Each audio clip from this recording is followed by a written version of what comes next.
Okay. Um, yeah, round two, three-man team tournament. I'm facing off against a Scorn player playing Makeda 1. Yes. Not Meowketa 2. Makeda 1. The one that has Quicken and the feat that has Retaliatory Strike, and basically she can take a point of damage that she can't transfer to keep dudes alive. So I got to go first, and I ran up to here, and then he ran up to there, and I didn't take a picture in between those because I forgot. This is an important game to me, and I'll give you a little background on it. At I5 about 2 years ago at the I5 team tournament, I was stomping people with Vyros 2, just playing Vyros 2 all through the rounds. Then I come up to this guy and he's like, "Well, I wonder what you're gonna play." And I was like, "You betcha!" And I slapped down my Vyros 2. He always plays off lists, and it's really cool. He brings non-meta lists, and at the time he was running Morgul 1, who has a feat that makes it so I can't spend focus, which really blows. Um, and he had a whole bunch of beasts, and he went first, and he also has abuse, and he got them up into the middle of the board, and I didn't know what to freaking do. So I came forward, and I smacked some Archidons and didn't kill them and rolled really bad dice, and then he killed some Griffins, put his army up near mine, and feeded. And I panicked for about 30 minutes, couldn't figure out how to beat him, how to get any work done and kill his army with my old Vyros 2 list. And I more or less backed off after wasting a whole bunch of time, and it was really embarrassing, and he won on scenario. And I was like, well, geez, what a way to finish a tournament. So coming into this game, it's rematch time. It's time to get some sweet vengeance. I asked him what list he wants me to play, and he's like, well, of course, Vyros 2. It's your dude. I'm like, yeah, let's do it. And really fun guy, really funny, great sense of humor, really fun to play with. He's the perfect type of person you want to play War Machine with.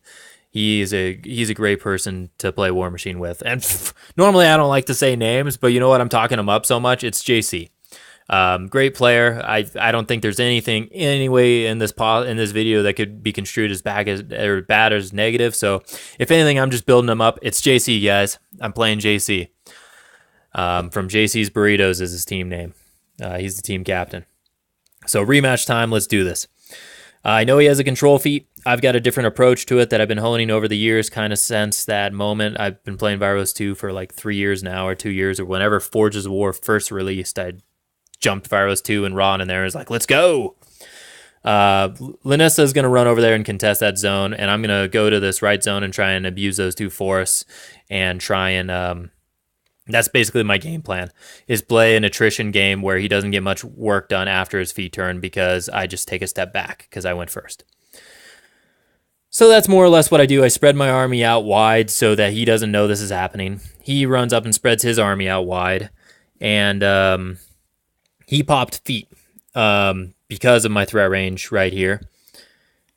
Or did he pop feat? No, he didn't. He did not pop feat. I just shuffled around and took some threatening positions behind that forest, and then he comes up to me and pops feat, and I do not get a picture of this type of thing. But more or less on his feat turn, I just do a little bit of damage to Makeda and try and back my army up and limit landing spots. I kill some dudes that are out of the threat range, and I put Lanyssa over here, and she ice bolted a dude that was out of Makeda's range. And more or less, I just kind of give him not very many things that he can go on. I didn't know that they had a relentless charge, so I was hoping a lot of swordsmen wouldn't actually get in there. I also have to mind the Molik Karn missile threat, which is ridiculous in this list with Makeda and sidesteps. So Imperitus, Vyros, and Discordia are going to be quite a ways back. And I pop feat just in case Molik Karn wants to come over here and kill two Griffins in the objective and just start an early attrition lead. It was a mistake popping feat this early, but you know what? It's fine. I really should have held the feat, though. It's not fine. That was one of my regrets in this game. Molik Karn can get rushed, so he goes from a speed 6 to an 8. You can get quickened to 10, and then the Tyrant Commander can bring him to 12. So he can just comfortably walk 12 and swing 2 and threaten 14. If he wants to charge, he can threaten 17. Nothing special. These are all just buffs that they just slop on him. Not a single thing special. You just make Molik Karn charge 17 and you don't think anything about it with Pathfinder. And then he starts sidestepping and killing your caster. So I'm starting to put all this together on this turn and like, holy crap. He's going to get to me eventually. Molik Karn is going to do what he wants to do at some point or another. So Vyros just has to stay safe, and I have to hope that he messes up and goes for an Imperitus and I get lucky or something, or maybe he has to sidestep a couple too many times. But yeah, he's going to pop mini feet for power swell with these dudes over here on the right, and they're more or less just going to kill 2 Griffons. And this is where we're at. That Griffon over there died, and actually, yeah, he killed 2 Griffons and did a little bit of damage on everything. So now it's damage mitigation time. The lines have kind of clashed a little bit, and here's more or less the plan. I'm going to kill pretty much the whole white unit. A Gorgon's going to go spray and kill this unit attachment so that he can't mini feet, and then I can more or less ignore these guys because Pal 12s all boosted are going to jank things up, but they're not going to be a huge threat. I'm worried about the Cetrati being weapon masters and charging and killing just 2 Griffons all by themselves, even if they're not in shield wall. So Discordia is going to go up and spray the unit leader and make it so that they can't charge. And they're shield walled, so I'm dice off 7. So unless I roll a 12 on 2 dice, I'm not going to kill the fool. I boost the damage rolls on his other bros, but damage is pretty poor. So yeah, that more or less goes exactly to plan. And I carved out a lot of board. I scored a point. Lanyssa is over here in the left-hand zone doing what she's supposed to do, just ice bolting swordsmen and preventing the scoring right there and just being irritating because something's going to have to go over there and get her. And those swordsmen are going to have to roll 8s to hit her. And without a combo strike, they might not kill her unless they hit her on the charge. So, you know, I'm okay with that. Like, things are okay. So, his turn. It's time for Molik Karn to go in. Gladiator rushes Molik Karn. Quicken goes on Molik Karn. The Cetrati shield wall, or they don't shield wall. They walk up and they smack that Griffon a whole bunch. The swordsmen smack a Griffon and kill a Gorgon. And Molik Karn goes in, smacks the crap out of Disco, sidesteps into Imperitus, doesn't kill Imperitus. Dice are a little bit bad for him. They're actually fine. They're about where it is expected to be. It really helps him that he kills Imperitus to the box, so no damage is wasted in the over damage into Phoenix Protocol. But then he does something I hadn't thought of in my calculations. Frickin'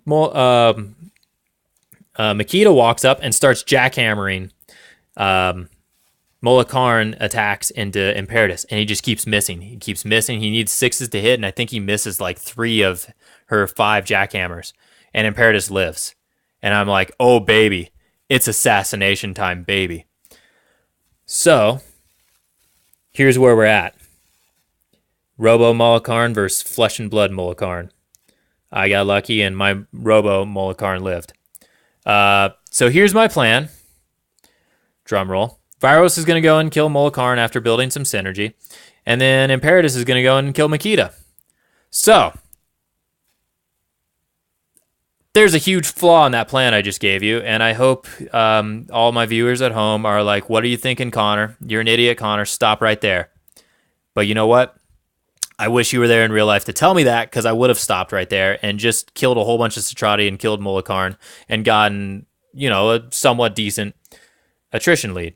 Instead, what happens is Vyros goes in and kills Molik Karn as planned, because Vyros is a boss. Imperitus goes in and smacks Makeda, and he transfers it. And I was like, oh, where are these transfers coming from? And he's like, well, you killed Molik Karn, so I reaved all his fury. Face bomb, just bury my hand in my face. Okay, I'm like, whatever. You've got 4, I've got like 5 attacks. You're gonna have to take one of these. So I just keep it hitting her, and then one of them hits, and it's a damage roll that doesn't kill her. I think it might have even been the first one. But he takes it, and she's on like 7 boxers or something. And this whole time, there's little scarab back dudes that are just blowing up. They're just exploding across the field. Like, what the frick hit me? So now that she's pretty damaged and she's got like 3 boxes left, backup plan. I smack this Cetrati over here that's a proxy base. He flame bursts and Makeda gets lit on fire. I'm going to burn her to death. Yeah. And I feel really good about it. So I pass clock, and Makeda rolls away the fire. She rolls the fire check, and I'm like, gosh dang it. I also forgot I was an idiot. She's on fire because I hit her. I didn't need to do the flame burst thing. I realize that right now. You can't see me, but I'm burying my head in my face in my palm again. Come on, guys. Like, I need someone to follow me around with a bucket of ice and like a palm that can slap real good. Like, not just like a little girl's palm. I need a palm that can slap the crap out of my face for moments like this when I forget things like this. Anyhow, moving on with the game. We are right here. Yep, that's where we exist. So Krea and Cetrati kill Imperitus, and then some other stuff dies, and they kill some more of my stuff, and stuff dies. I'm going to summarize that up really quickly. And here we are. Things not looking so good for me, but I've been scoring points. His clock's getting pretty dang low. Can't see it. Maybe see it in the last picture. Yep, he's at 13 minutes there, and I'm at 16 minutes. I'm running out of pieces to move, so clock is favoring me.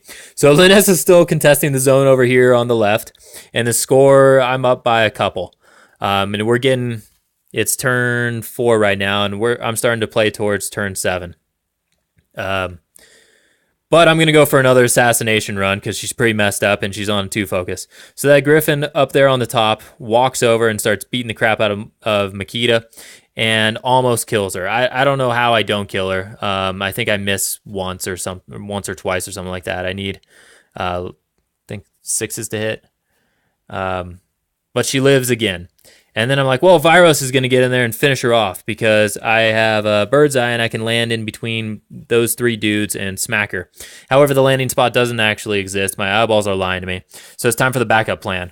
Pull my models back, throw away Arcanist, get stuff in the zones, and we're going to play towards turn 7. So that's more or less what happens. He's trying to figure things out. He's getting tired. Lanyessa's contesting. Everything's kind of contesting and being annoying. And I scored that zone again with this Griffon up here that was beating on Makeda. So yeah, he's just going to kill a whole bunch more stuff. And we're on turn 6, and basically he clocks himself. You can see there 24 seconds. I'm up 4 points to 0. And he doesn't know how he can close out this game before turn 7. So kind of a lame victory, but you know what? I'll take it. It was a really fun game. JC's a great opponent. Made a couple of boneheaded moves. He played pretty well. Really like the list. I really like that he plays off list. It's a lot of fun. It's always refreshing. It's always something new and challenging. And when I play meta lists, I've already played the whole game out in my head 2 or 3 times when I'm driving around at work or something, or just when I've got time, I'll just play out games in my head. How do I deal with this? How does their list work? Things like that. So it's cool playing something like this. Yeah, let me know what you guys think. This was round 2. So far, spoiler alert, round 1 and round 2, we have not lost a game yet. We are moving on to finals tables. So pretty exciting. Thank you for watching.